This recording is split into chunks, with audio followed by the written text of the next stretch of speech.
Hello, anybody who's watching this. Welcome to my reaction to Unbiased History Byzantium 1, the Eastern Empire. And welcome back to a lot of purple, which gives me flashbacks and gives me PTSD for the Praetorian Guard. Praetorian? I don't know if I'm saying this right. If it's right at this point, but they don't deserve it, you know? Anyway, I was looking for a video. Like I thought, I don't want to do the Vakti right now because it's gonna be 40 minutes long, blah blah blah. Then I thought, I'll check anyway. Maybe it's half an hour. I can do it, and then I need to leave. But no, it's 17 minutes, so I can easily do this. Also, an interesting fact, probably for nobody. Byzantium in Russian, for some reason, starts with a V. It's Vizantia. I don't know if B appears. I don't know who's more right, you know? Whatever. I don't know what I'm talking about anymore. If you want to help out the channel, there's the donation in the description below. You can also just like, subscribe, comment, whatever you want to do. Please subscribe.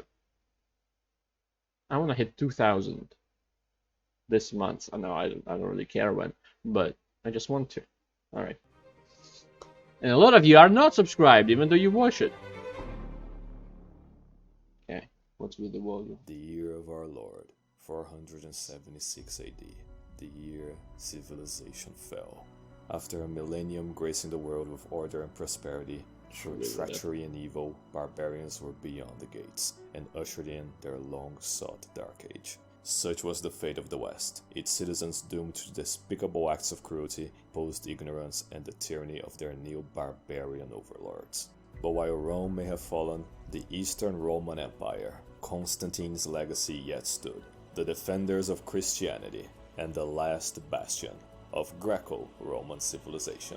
Even though it was ruled by Zeno, a civilized Isaurian, those being the barbarians that still lurked in the Anatolian mountains. If you recall, it was to Zeno the Isars sent to the proclamation of the fall of the West, and given the absolute state it was in, no wonder. But that didn't cover the piles and piles of crap that filled Zeno's reign before and after. Remember that traitor that ruined Leo's invasion of Africa? I won't even bother with the time that he revolted and lost thanks to the turncoat Isaurian general, Ilus. I will bother though with the fact that he was a monophysite. And what's a monophysite? Decades back, while Aetius was busy saving the world from the Scourge of God, Attila, the other Scourge of God, Satan, was as always working towards destroying the church and ushering in hell on earth. His current plan to divide the church and thus the empire was by leading fools into believing a neo-heresy. That is, remember the irrefutable truth that Christ has two equal natures, human and divine? Well, now there were satanically inspired idiots saying it was just one nature, a fused divine-human nature thingy, thus called the Monophysites, or idiots, pick one.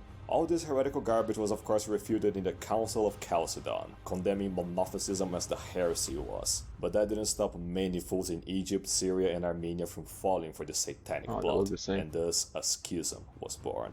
Zeno would desperately come up with an act of union trying to compromise with the heretics, but it didn't go far, mostly because among all the treachery, revolts and earthquakes of his reign, even one by Anthemius' son, which failed, thanks to Ilus, the empire remained divided in more ways than one. But you know what, forget about the Monophysites for a second, because the Arians were still around, those being the hordes of barbarians Arius' followers preached to, who, attracted to satanic heresy, converted en masse. Out of all of these heretic barbarians, Zeno had to deal with two Ostrogoths, a treacherous mercenary, Theodoric, and the Ostrogothic king, Theodoric. After failing to trick Theodoric into fighting Theodoric eventually marched on Constantinople, looked at the walls, ransacked his way away, then he fell from his horse, into a spear, and died. With Theodoric's death, Theodoric's men joined Theodoric's horde, who would henceforth be known as Theodoric the Great. All this while Verina, Ariadne's mother, the wife of Zeno, had revolted and been arrested by Ilus, incurring her wrath. After surviving an assassin from Ariadne, Ilus retired to the east, was named Magister Militum, and then he revolted, don't ask me why. And who did Zeno send to fight him? Theodoric, who then crushed him. And why did Theodoric agree to this? So he could then revolt next to the capital and attack Constantinople, and fail. As was barbarian tradition, after failing to take Constantinople, the barbarians took the bribes to piss off and became the West's problem. Odoacer's problem. Theodoric did just that, ransacking his way into Odoacer's Italy, who, lacking the powers he got from his long-gone master, Odoacer convinced him to join forces together. So okay, I was correct. He is the previous like right-hand man, or like one of the most loyal people of Attila. In a barbarian alliance to tyrannize Italy. Then Theodoric killed him, and all of his minions. Truly a dark age. Thus was born the Ostrogothic Kingdom of Italy, and before I vomit, let's focus on the Vatican, where the illustrious Pope resided. Relevant to us is that when he heard of Zeno's act of union, he refused to adhere to this compromise with heretics. In fact, he excommunicated... Oh, for a second I want to say, like, isn't Vatican in Italy? I thought we switched like to the east side and then started talking about Christians Vatican. that went along with it and started a schism with the east over it, to Satan's fury and delight. Zeno wasn't just hated by true Christians though, but by his wife and most people for being Saurian, remember? In fact, once an illness rendered him weak, the people just carried him off one day and buried him alive. For 3 days he screamed for mercy before running out of air. Such is the fate of those who compromise with heretics. In what would become the standard, the next emperor would be chosen by those in power, acclaimed by the plebs in the Hippodrome and confirmed by the Patriarch of Constantinople. This time falling to the emperors to choose, the plebs began screaming, "Give us an Orthodox emperor. Give us a Roman emperor." Agreeing to this sentiment, Ariadne then began searching, trying to find a man who would make a good emperor, not just a husband, and after much contemplation, she had found him. The finance minister, Anastasius. Tall, handsome, smart, rich and popular, behind this 60-year-old Illyrian lies an important tale. Weirdly stripy. For back when he was about to be born in Illyria, the devil sought to corrupt this promising prodigy to his side. But alas, Anastasius' mother overcame the curse set on him. For the most part. Because of the leftover satanic influence, he was cursed with one pitch-black eye, and much worse, a predisposition for heresy. This literally dark side of him well known, the Patriarch made him vow to not betray the Council of Chalcedon, which he agreed to, and so was crowned as the Emperor. Which meant that Zeno's brother, Longinus, would not be Emperor. And we care about him because he funded the chariot racing teams in the Hippodrome, the Blues and the Greens. For hundreds of years now, the plebs were beaten by chariot races and such games, and by then only 2 teams remained, the Honorable Blues, representing the imperial system and orthodoxy, and the despicable Greens, standing for the degenerate plebeian masses and heresies like monophysism. Goes without saying, the Greens constantly rioted and engaged in violence, even more so with their patrons scorned, who by the way had returned to the Saurian mountains, revolted, got crushed by Anastasius' legions, stirred trouble for years, and then was killed. In fact, Anastasius sent the new Imperial Guard, the Excubitors, to fight. The Palatini were just parade troops by then, and among these Excubitor guards was the new commander he promoted, Justin. Yet another Roman Illyrian of humble origins, Justin got tired of barbarians constantly invading his property, so he moved to Constantinople, joining the Imperial Guard as it was forming. Quickly becoming an officer, he had his family move to the capital as well, including his sister and recently born nephew, Flavius Petrus Sabatius, and his sister, vowing to give him the best Roman education money can buy. And with power on his hands, Anastasius dedicated his life to the most important thing on existence, the economy. Channeling his inner Domitian, Anastasius did everything to spend less and gain more. For the first time since Diocletian, plebs were made to pay taxes in cash, not kind, having revived the old copper currency that had been destroyed by debasement in the 3rd century. He constantly lowered and abolished taxes, cracked down on corruption, and eliminated inefficient middlemen, causing a huge increase in revenue, piling up every single penny he could in the treasury. This economic boom went right along with the Christianization of the filthy, still pagan plebs. Now taught good Christian morals, including that constant breeding is a virtue and that infanticide is a sin, the population also boomed.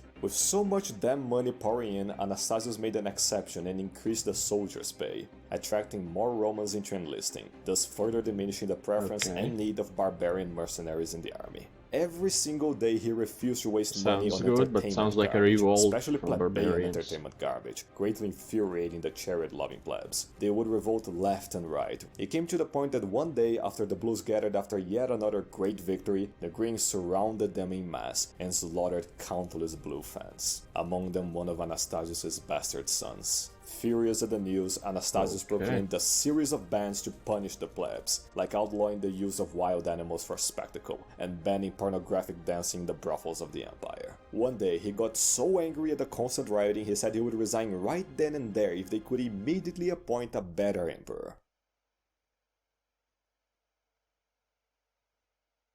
The rioting then stopped, and the plebs dispersed. Okay. Watching from a distance was the Sassanid Empire. I kind of expected that they could, and there was another, like, Chad. But that would be an interesting move from Kavad. Greece. Seeking only to start hostilities, Kavad demanded Anastasius to pay him to guard against the Huns. Knowing he would refuse, which he did, so Kavad invaded the empire. In response, Anastasius launched the biggest eastern army since the apostates. I don't understand the logic of that. We're gonna be attacked by Huns. Let's attack somebody else before we get attacked by Huns. So we will lose some portion of the army, if not just lose the war entirely, because there's still Romans, quite a difficult opponent to fight, before Huns come and just massacre us. Reign. Commanding it were generals Whatever. like Justin, and others, like Hypatius and Vitalian. Just your average Sassanid war, really. The Persians took some border cities, the Romans arrived, some back and forth, a plebeian general messed up, the emperor sent some reinforcements, the Sassanids overextended, got pushed back, and peace was restored, however momentary. Anastasius then used his money to build a huge fortress in Dara, which the Sassanids never ever stopped bitching about. And in the west, the redeployment of legions allowed, get this, the Slavs and the Bulgars to invade the empire. The Slavs!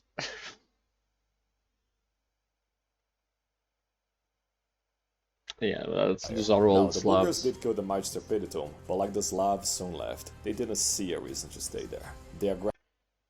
Is that supposed to be Russian, but wrong? This looks more like Russian, because there aren't any letters that are not used in the Russian alphabet, in the Cyrillic. Killed the Magister Peditum, Cyrillic, whatever.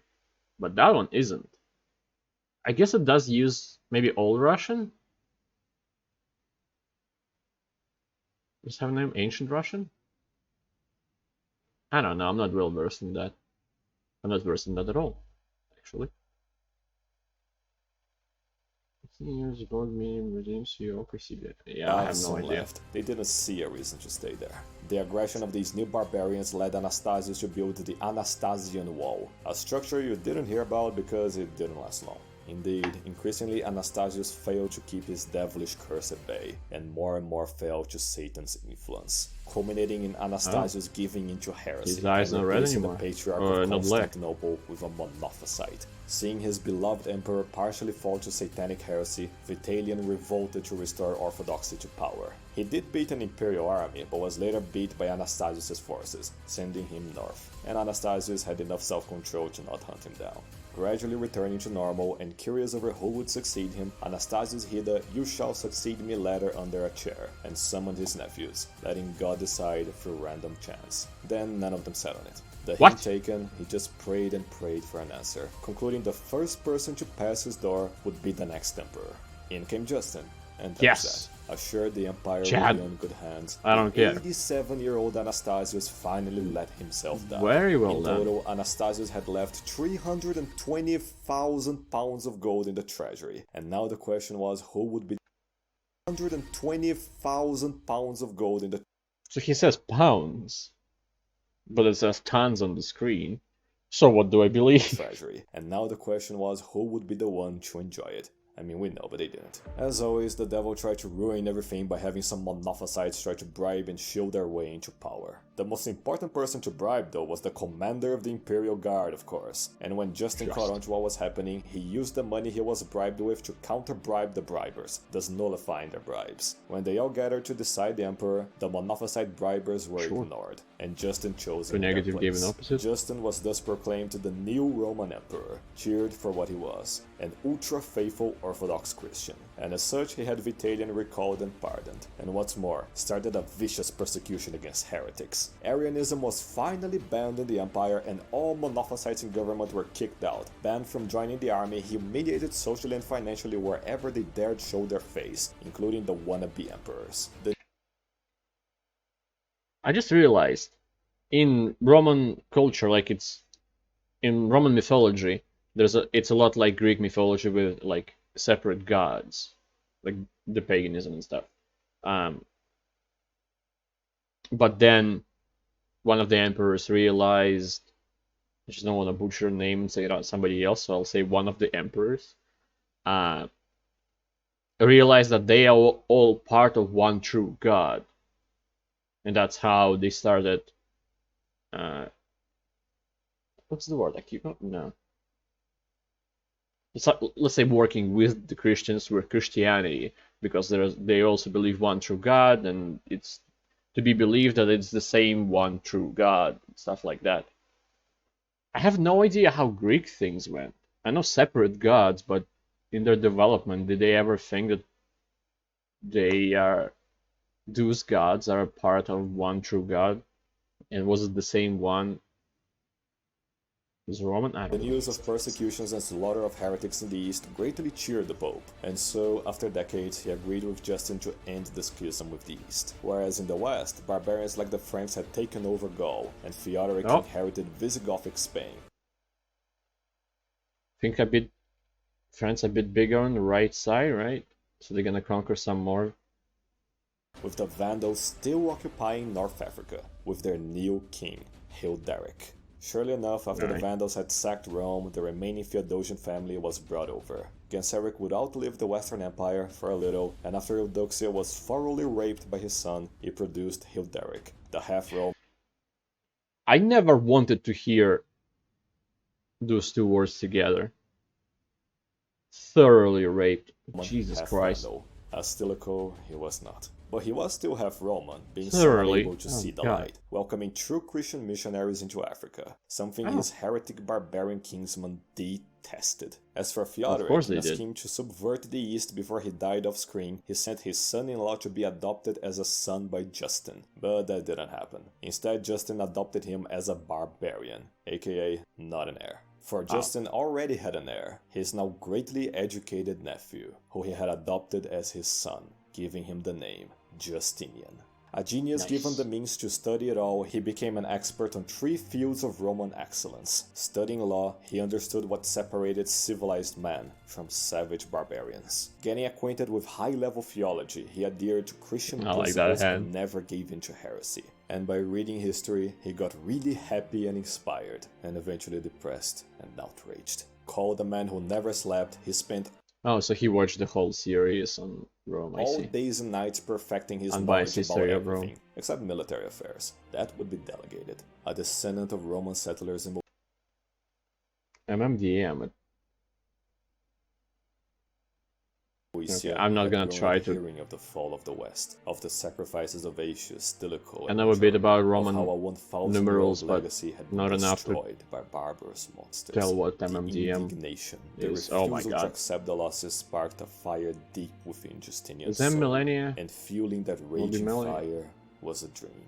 A dream to avenge the heroes of old. Maybe. A dream to restore what had been lost. A dream to purge this rotten world. Of like at least 2 barbarian hordes, that would be a start. Was All that millennia time studying 1000, made him millennia develop a taste 21. for hard work though, and since every emperor needs an empress, Justinian began searching for a woman that would really push his limits. Alas, his prostitute informers told him of one such woman was nearby, and he went to find her. Looking for a plebeian degenerate, but not so degenerate he couldn't civilize and love, he searched for the perfect mix of great and awful, landing on a super hot prostitute, smart, monophysite plebeian divorcee, Theodora, the love of his life. She of course fell in love as well, and Justinian would seek to make her a faithful Orthodox patrician wife, failing in only one field. Now, it was illegal for patrician men to marry plebeian Faithful? women, of course, but Justin changed the law such that worthy women could be allowed to, if given permission, which was granted. Soon to become the couple that ruled the empire, Justinian came to enjoy appeasing the masses, throwing massive games and always cheering for the imperial blues, while Theodora didn't. Back to Theodoric, as his schemes failed, death neared, and Justin outlawed his Arian heresy, Theodoric behaved like, well, a barbarian. Cruelly persecuting good Catholic Christians through Italy, he came to the Pope one day and ordered him to go east and demand that heresy be made legal again. Justin then eagerly greeted the Pope, celebrated Christmas with him and Easter, and let him return with some minor concessions at hand. And for this, Wait, Christmas and Easter? I think Christmas was on a different moment, right? Not 25th of December, not 8th of January. I don't know what. Is it just Christians, 8th of January? Because in Russia, Christmas on 8th of January doesn't matter. Uh, is it somewhere in April like Easter? I don't know. Threw him in a Just, dungeon, I'm letting just the thinking, frail was he hope there for abandoned months? until his death. The Italians had long despised barbarian rule, and now more than ever yearned for the empire to return. They were not alone. Justinian desired it far more. Lucky for him, he had just gotten to meet a genius new recruit in his executor guard, another Illyrian legend, Belisarius. A military genius indeed, and it was so obvious that Justinian granted him authority over his own regiment. Justinian, however, prepared for his own battles he would fight against the dark brother he had grown up with, Khosrau, the Sassanid prince. You see, the Sassanids had recently spread their barbaric tyranny to the Caucasus, and the spooked king of a Sassanid client state over there thus chose to change sides to the Romans, converting to Christianity. Kavad complained and complained, but Justin just ignored him. Enraged, Kavad came up with the same idea as the now-dead Theodoric, sending his son and heir to be adopted by Justin. But he did the same as before and adopted him not as a son, but as a barbarian. Khosrau would then... That's something that Slav, let's say, leader will do at some point. I don't know the year, though. Was it Peter first? Peter Первый? No. Somebody will go west and bring Christianity with them. Oh, was it Vladimir? Wait. Yeah, in the... Thanks to that shitty movie, I guess remember that.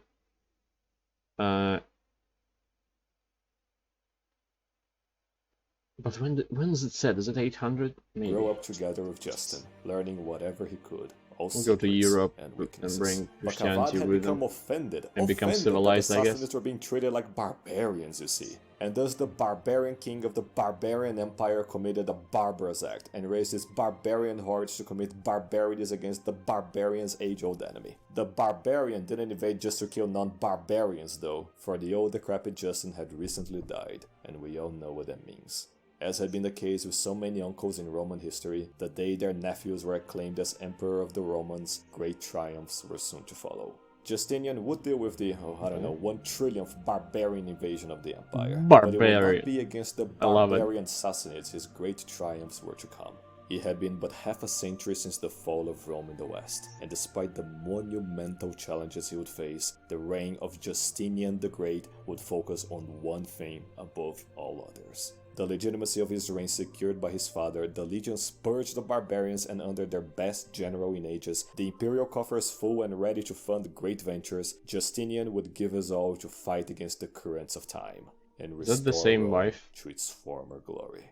Or at least kill a lot of barbarians trying. Barbarians. I hope he does kill a lot of barbarians. I love that. Such power in that word, but not for the reason.